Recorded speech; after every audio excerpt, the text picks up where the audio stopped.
साथियों, Bihar STT latest news में आप एक बार फिर से लर्नर एज वीआरपी के माध्यम से स्वागत करते हैं। और अब एक नया मोड़ आता हुआ, चूँकि आप लोग जानते हैं कि महिला और पुरुष दोनों अभ्यर्थी इस एग्ज़ाम में अच्छे खासे पास हुए थे, लेकिन महिलाओं का जो स्थान था एक सक्रियता का, वो गौण हो चुका था। तो अब महिलाएं भी आंदोलन के लिए तैयार हो रही है और बिल्कुल बढ़ चढ़ के हिस्सा लेने के लिए तैयार है। और अब हम लोग रुकने वालों में से नहीं। कब तक हम लोग को ठगा जाएगा? यानी 94,000 शिक्षक बहाली को पूरा कराने के लिए महिलाएं भी अब सक्रिय हो गई है।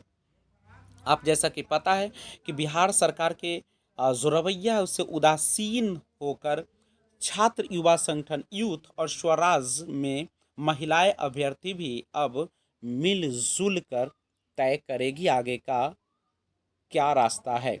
अभ्यर्थियों का कहना है कि आज पूरे बिहार वासी कहीं भी जाकर देख लीजिए, महिलाओं को अवश्य जो है वहाँ पे काम नहीं मिलता है। कहीं भी चले जाते हैं तो उनको काम नहीं मिलता, और मिलता भी तो बहुत कम पैसे पर मिलता है। और अगर नियोजन की प्रक्रिया जल्द नहीं हुई तो कई लड़कियों की शादी भी कराई जाती है, क्योंकि कहा जाता है कि अगर तुम शादी नहीं करोगे तो ये बहाली होने वाला भी नहीं है। 5 साल 6 साल, एक बहाली में 10 साल लगते हैं, तब तक मैं तुमको नहीं रखूंगा। तो उनकी शादी भी करा दी जाती है, उनको टॉर्चर भी कराया जाता है कि ये बहाली होती रहेगी, शादी के बाद भी बहाली होती है। तो जो महिला अभ्यर्थी है इससे परेशान हो गई है, अब घर से भी, अपने माता पिता से भी, समाज से भी उनको बहुत सारे कहने को मिलते हैं। तो इसीलिए अब महिला अभ्यर्थी भी आ गई है इस आंदोलन में शामिल होने के लिए। और यह जो 94,000 बहाली है, 37,000 है, 30,000 है, या जो भी आप इसको कह दो, बिहार स्टेट 2019 वाले का है, 106 अभ्यर्थियों का रिजल्ट न आने का जो सवाल है, उस पर अब वो खुलकर बोलना शुरू कर दिए। बहुत सारे चैनल्स हैं जिसमें महिलाएं भी हैं और वह भी बढ़ चढ़ के हिस्सा ले रही है। तो हम सरकार को अब जगाने के लिए आंदोलन की तरफ बढ़ रहे हैं, और महिलाओं का अब साथ में मिल गया तो अब हम लोग रुकने वालों में से नहीं है। और तब तक नहीं रुकेंगे जब तक हम लोगों का एक नियोजन यानी नियुक्ति पत्र हाथों में नहीं होगा। अब एक बात और बता दूं कि अब ब्लाइंड फेडरेशन केस पर बार बार बोलते बोलते अब सरकार को भी समझ में आने लगा है कि कहीं ना कहीं अभ्यर्थियों में एक बेचैनी है, एक निराशा की भावना है, हमारे प्रति उदासीन है। तो वह भी अब सजग हो रही है, विभिन्न नोटिस के माध्यम से हम लोगों को जागरूक करने का प्रयास भी कर रही है।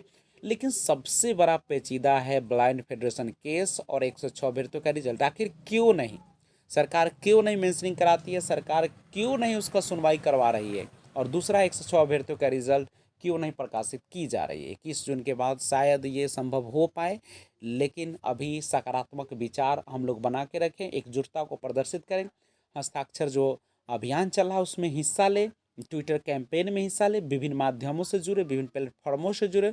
चूँकि अभी कोविड-19 के कारण हम किसी से मिलजुल नहीं सकते हैं, तो हमारा एक ऑनलाइन प्रक्रिया ही चल सकती है। लेकिन हम लोग को अभी हिम्मत करना पड़ेगा, फिर से चलेंगे गर्दनीबाग।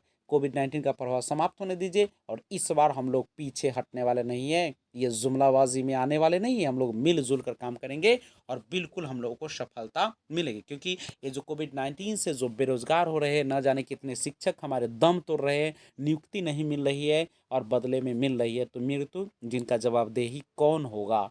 तो इन सब बातों पर विशेष चर्चा होती रहेगी। लेकिन अगर अच्छा लगा है, महिला अभ्यर्थियों का सक्रिय होना एक शुभ सूचक है।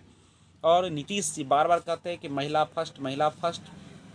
तो अब उनकी भी अब जिम्मेदारी बनती है कि उन लड़कियों को जिनको शादी के लिए मजबूर किया जाता है, उनको जल्द से जल्द नौकरी प्रदान किया जाए और आगे की बहाली के बारे में भी सोचा जाए। तो लाइक शेयर कीजिए, कमेंट जरूर कीजिएगा।